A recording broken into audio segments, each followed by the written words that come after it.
Hello everyone, I am back with another video, and more specifically, a new Battle Buster debate. Sorry for the lack of context behind my content and other videos and stuff like that.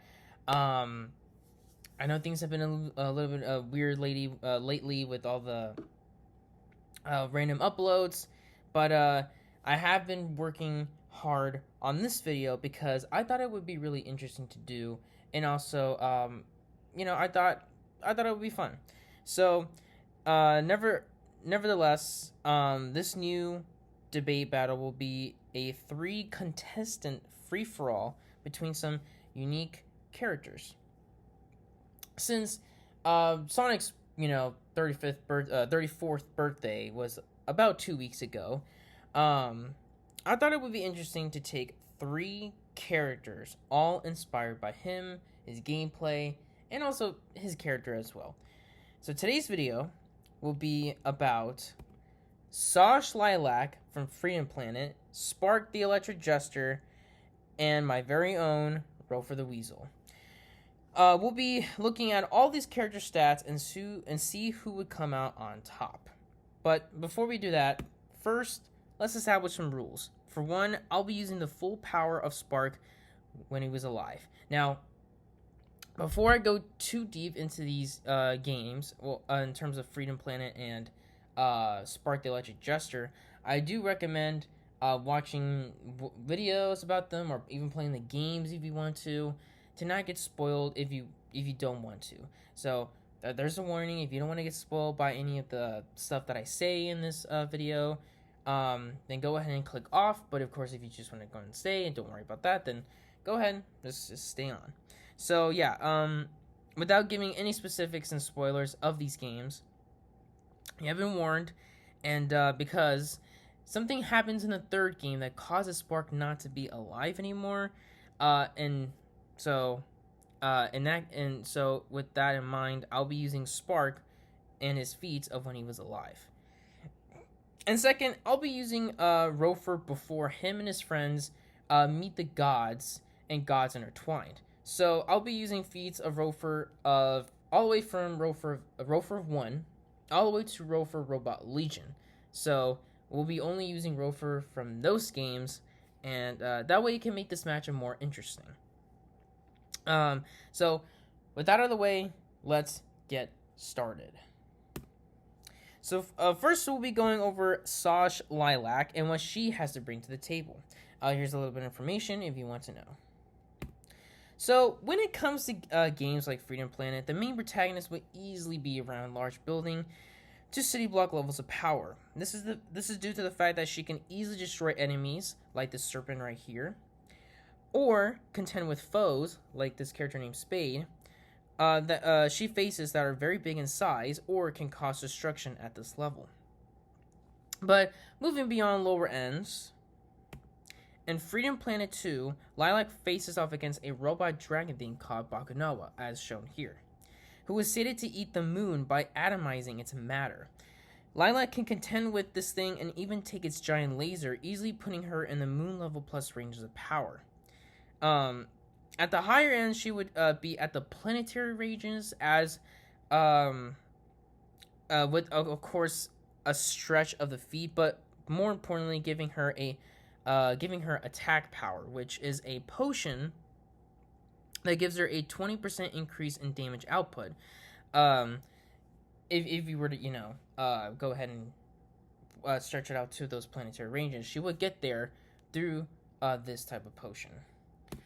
So moving on to speed, Lilac would be easily hypersonic plus, being able to react to missiles and robots that can move beyond Mach 5. She has also been able to outrun sound waves, so that also puts her in the hypersonic plus ranges. At the middle ground, she would be around relativistic plus to approaching the speed of light, and this is due because she can dodge lightning, because she can also outrun the ship powered by this laser, propelled by it, and it is not fully acknowledged if she can fully outrun this because this ship does eventually crash, but even though it's hard to tell whether she can fully outrun this laser, she can get those fast and light speeds with Accelerator, which is another potion that increases her speed by 25%. So she would be Hypersonic Plus to Relativistic in terms of base, but with potions like with Accelerator, she reaches those fast and light speeds. So finally, we get to her powers and artillery. So since she's a half Avalasian and half water dragon, person, she's able to utilize her dragon abilities to perform a special dash called the Dragon Boost to beat enemies down as a dash, and she can also become invulnerable when doing so. She can also use her her hair to whip at foes, create cyclones. Her other powers include being able to run on top of the water, scale walls. She's incredibly acrobatic. She can breathe underwater. She can survive in space for some reason, and she can also see invisible beings. And in terms of items and what she has on her, she has Guard, which can easily block attacks and create after images with Blink Dash, as that's also a power that she just already has. And with potions, as I've already mentioned, two of them already. Attack power increases her attack, and obviously, Accelerator increases her speed, and max jumping can also increase her jumping height. She can also heal herself with Healing Strike and create force fields with Strong Shields. And then in the first game, she gets these things called Shield Crystals, which allow Lilac to have a barrier that can resist elements depending on the shield that she has. And the elements that she can resist with these shields include fire, water, electricity, poison, earth, crystal, and shockwaves. So yeah, all around, Lilac is she's a powerhouse within her own right. Many people might not see it at first, but seeing after this, she's got a lot going for her, actually. So now, since this is kind of a weeb channel, we're gonna go ahead and just go to Rofur next. And this is actually really exciting for me because this will be the first time I'm actually scaling Rofur on the channel. So this will be really fun. So going off of course, attack potency, we gotta talk about the early feats of when Rofur battles Dr. Tenonic. Rofur can contend with his ships and his robots, which are all powered by the same energy system. And Tectonic ships can easily take down massive structures that are like giant buildings, but then not only like destroy these buildings, but like they destroy large areas around the buildings. And Tectonic himself claims that they can like these ships can easily like level gigantic chunks of land and also level fields with just with a single energy blast. And of course, his robots will also be capable of the same thing, since they are all powered by the same source. And also, Rofur was scaled to Grounder in the second game, as Grounder can also be scaled to the robots and the ships as well. So this will put Rofur at City Level Plus, with the calcs showing the level of destruction that Dr. Tenonic's ships and robots can do. So now we move on to Freeze Gaian, which is the next big bad enemy that the gang have to face. And Freeze Gaian is a darkness creature that can create giant ice constructs that are so massive they encompass cities. So Rofur doesn't scale to the full power of Freeze Gaian yet, but not only him but his friends do show to be able to counter Freeze Gaian's attacks and also break through his constructs with ease. So, and if you can take relative of how giant these constructs are, this will put Rofur and his friends at a large amount of level plus at the beginning of Rofur Adventure. And keep in mind that Rofur and all of his friends at this point would all scale to each other. None of them actually scale above one another in base, so it's easy to say if Grounder scales at this level, then Rofur would also easily scale the level as well. Alright, so now moving on to Rofur Adventure, this is when Aerobus is first introduced. Despite losing to Aerobus in their first fight, Rofur eventually just gets strong enough, he trains hard enough to the point where he can then just beat Aerobus in their second fight. Now, when Dr. Tenonic created Aerobus, he stated himself that Aerobus was already powerful than any of his creations at that point. And he also said that no man-made weapon, like not even bombs from history, would be able to even like scratch Aerobus. So, and we can see this as in one of the cutscenes in the game when the government tries to unleash a bomb on Aerobus. Not only does Aerobus just wreck that bomb, but he also managed to evaporate a giant cloud formation in the sky when doing so. So this will put Rofur anywhere from island to large island level plus due to these feats, and because I mean bombs in history have been known trying to like destroy an island, and if you know Dr. Nana claims that Aerobus like no government bomb or weapon can even put a scratch to Aerobus, then like, and also him like blatantly showing so, then this also just proves it the scaling more better. So then, moving on, starting in Rofur Destinies, this is when Tide and Forest are introduced. Rofur in the game would battle the Deity Trio. The Deity Trio are basically three demigod kind of like creatures. Two of them will be created by Dr. Neonic, but then one of them will be Freeze Gaian. Now, Rofur and Aurora would go and fight Qton. So, and of course they would defeat him. Now, the Deity Trio would scale to each other as not only are they all stated to be able to destroy planets and that get in their way, but Darkseid also himself, claims, he states that that they all, like, none of them are stronger than the other. So going off of that, Freeze Gaian is a creature that is inscribed to literally be a destroyer of worlds. That he's destroyed many planets, no matter the size, across galaxies, and so the other two deities would be equal to Freeze Gaian in any way. So that would kind of put Rofur to the planetary ranges of power, but of course if you want more consistent scaling, in Rofur when worlds collide, Rofur, Aerobus, and Forest damage the World Collider and also counter its attacks. Now, Dr. Tanaka created the World Collider. The World Collider kind of says it all. It's basically a monster that literally is supposed to make make perfect worlds by merging different planets together into one. That way, it could be like a source of a material for Dr. Nanik's robots. And so, this will put Rofur and the whole gang planet to large planet level due to how easily both the Deity Trio can destroy planets easily, and the fact that the World Collider can merge worlds and also manipulate them at will.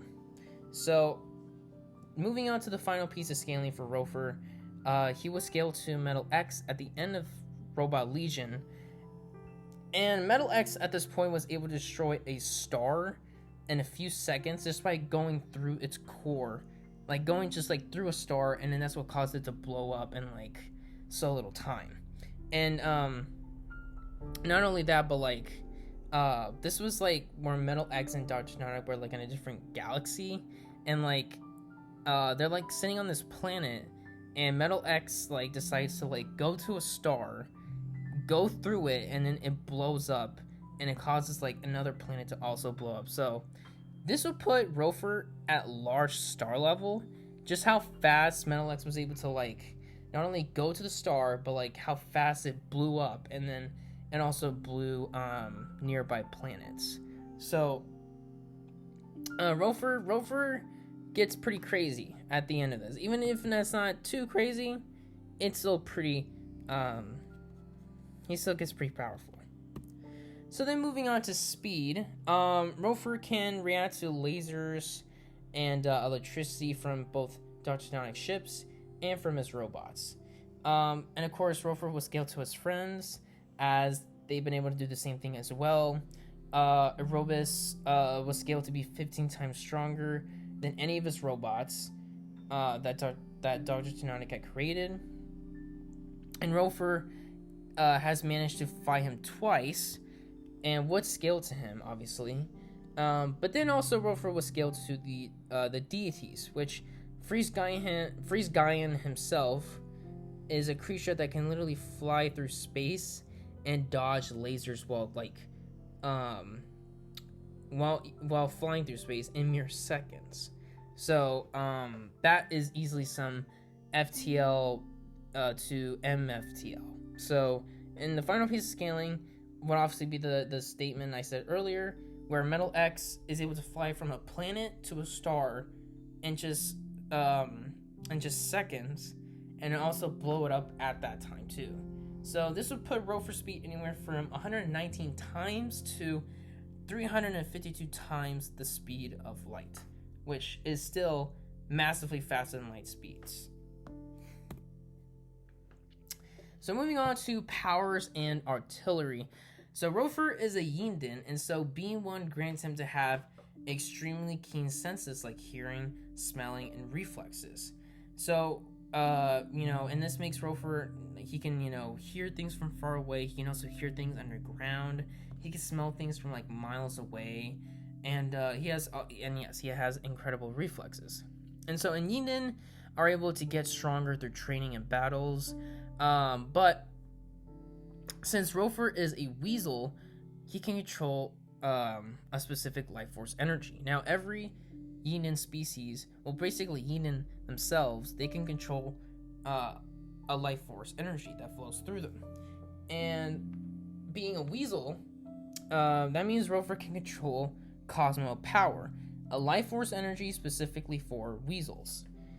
So this allows him to energize compressed air into Cosmo Strikes. Basically, he can take, like a blade of air, and he can energize it with his energy, which is, I think, sounds pretty cool. He can also create concussive sounds by vibrating his claws with his energy. He can also send vibrations. He can amplify his strength and speed. He can nullify and reflect enemy attacks by slicing it up or just like reflecting it. Or he can also increase specific attacks by increasing the damage output of it. So basically he can, focus his life force energy into one spot. That way he can cause more damage. And at this point, other abilities that Rofur has is that, at this point Rofur would know a lot of martial arts and would be trained to analyze his opponent's attacks. He can also breathe underwater for 30 minutes. He can also dig underground. He can sneak attack his enemies. He's also incredibly acrobatic and has shown to move on his own due to his Yindin instinct. Basically, he can literally move without his mind telling him to, and he's been shown to do that from time to time. So in terms of base resistances he has, he would be resistant to elemental manipulation, poison, and death manipulation, to BFR, life force absorption, fate manipulation, and extreme temperatures. So now moving up to power-ups and items. This is going to be a little bit short because I kind of forgot which kind of like items and power-ups he gets in these games. But in terms of the ones that are more important, he has different claws that grant him specific abilities. And yes, these claws are based off of other like Weasel-like creatures, like how the otter claws give him water manipulation and stuff like that. And so he also has other items like the nitro claws, which amplify his attack power, and he also has burrowing mines, which can create explosions. So Rofur, Rofur is pretty crazy, even if it's just these games alone. And so that is what Rofur has to bring to the table. So now we move on to Spark, the electric jester. So Spark would be in the same situation as Lilac, where he scales to that large building to city block level ranges of power on the lower ends, due to him being able to destroy robots causing earthquakes in their area of fighting, and scale to giant robots, kind of like this one right here. But Spark scales to a character called Fark, and Fark scales to Freum. Freum is this guy right here.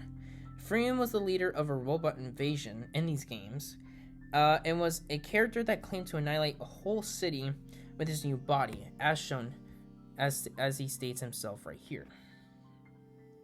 Spark had also defeated Freum beforehand when powering this fortress, this one right here. And when compared to the size of the mountains, these two mountains right here, this would put him anywhere from city to large mountain levels of power. Of course, there are higher ends for Spark when dealing with robot bosses like this one.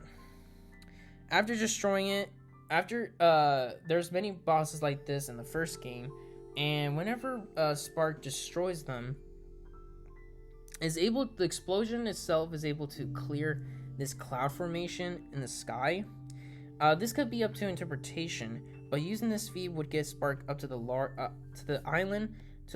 island levels of power, based on how fast the explosion was able to blow up this cloud formation. But of course, if you don't agree with that, that's totally fine. But for now, that would mean that island level will kind of be the higher ends of what Spark was scaled to in base. And I say base because Spark does have a super state. And the reason why I'm using it is because it doesn't have a ridiculous jump in power, and it doesn't involve Spark having to fuse with him. If you don't know what I'm talking about, please check out the games. But yeah, and that's why I am using it. So Spark will get to the planetary ranges of power due to him firing this giant beam that was so big compared to the planet, and it was shot so fast across space. And he would scale because just to do the size of his beam, he would be able to literally blow a planet with it. So then moving on to speed, he would be around massively hypersonic plus to relatively plus due to him being able to jump across the distance in the air, seeing it right here, in 3 seconds, and due to the very nature of his power and attacks, as Spark attacks with electricity, so that's why he gets those relativistic plus in base. But in his super state, he would definitely be FTL plus to MFTL plus. Well, FTL plus to just MFTL. And this is just how fast his beam was able to travel through space. Now, we don't see how where it reaches, but just the fact that it was able to shoot just at least this distance, this fast, just puts him at that massively fast and light speeds. So now we finally get to his powers in artillery, and with the hat that Spark has on his head, he can manipulate electricity and energy for a variety of uses. He can strike down enemies with electric swipes, home in on them with electric dashes, shoot energy projectiles, emit an aura, and even negate or reflect attacks with his power parry.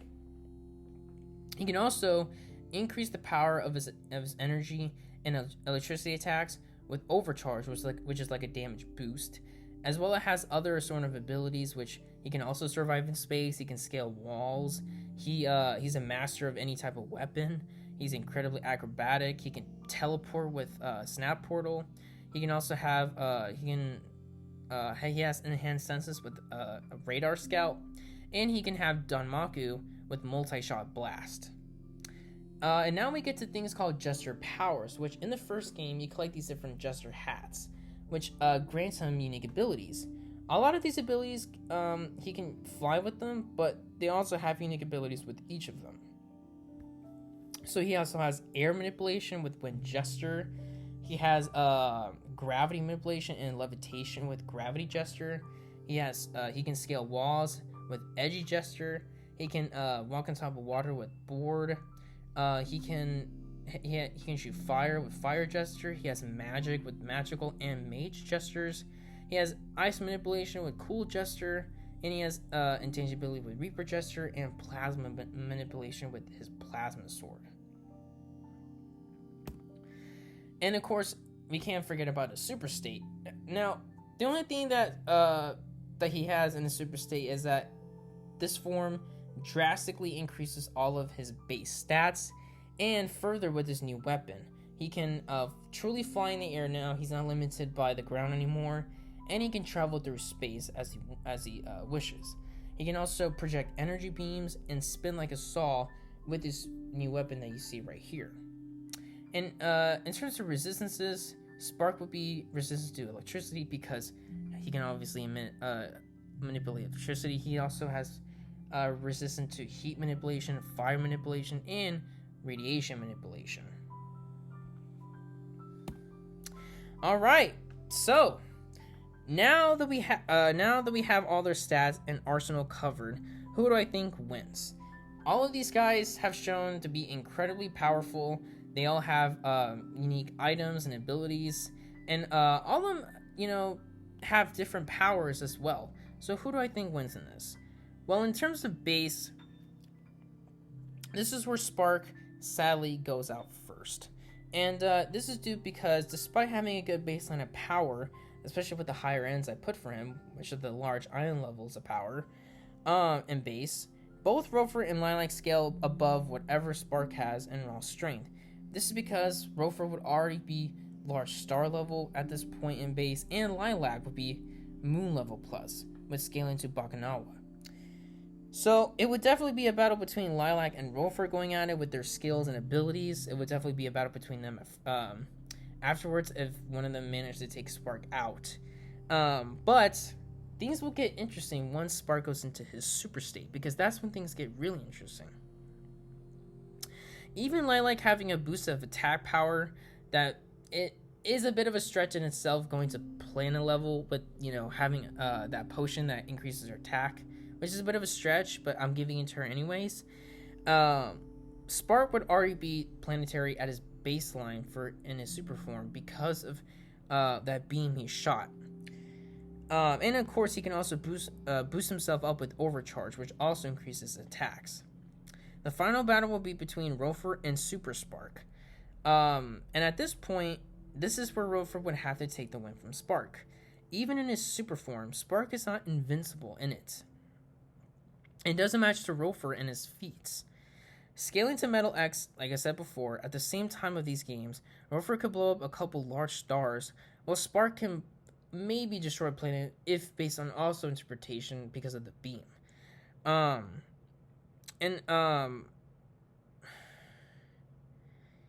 The only chance I see Spark really winning this battle is if he just drags Rofur in space and just lets him suffocate there.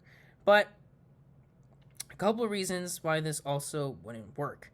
It's because, well, first, Rofur can't survive space for a little bit, and not only that, Rofur at this point would be trained in order to analyze his opponent's attacks and also predict their movements. So he wouldn't just let Spark just carry him out to space and then, okay, there, just suffocate and die. No, Rofur would not let him do that. And if Spark were to do his final trump card, which is to shoot his planetary beam at Rofur, I'm pretty sure Rofur could just drill right through that beam, and that would be pretty much the end for Spark, as soon as he shoots that beam, and if that doesn't work, then Spark kind of is done for at that point. So, the winner of this debate is Rofur the Weasel. So, thank you guys for enjoying and sticking around for this video. This was definitely one of my most unique videos that I have ever done for sure. I also want to say thank you for the support I have been getting for the last few videos. And I really do appreciate it, because I know that, I've been fluxing around different times and stuff, but I really do enjoy you guys' support. And also, let me know if you guys have any suggestions or topics you would like me to discuss in this channel. on those comments below. And also in those comments, please tell me if I messed up on the scaling for these guys. If you guys have something to say, or if I said something wrong and you guys would like to correct me, please let me know. You know, I would like to know. I would like to, you know, correct myself. You know, so don't hesitate to, you know, go on and say something. I won't get mad. And so yeah, just please let me know. That would be really awesome. And of course, I would like to hear any ideas that you guys have. That would be very cool to do in the future. Any future debates. And, you know, if you just want me to power scale a solo character by themselves, then please let me know. But that out of the way, I hope you guys had a fantastic day. And I hope you guys, you know, are just good all around. So, with that being said, please like the video. Please comment down what your favorite part was. And I'll see you guys all in the next time. Bye, guys!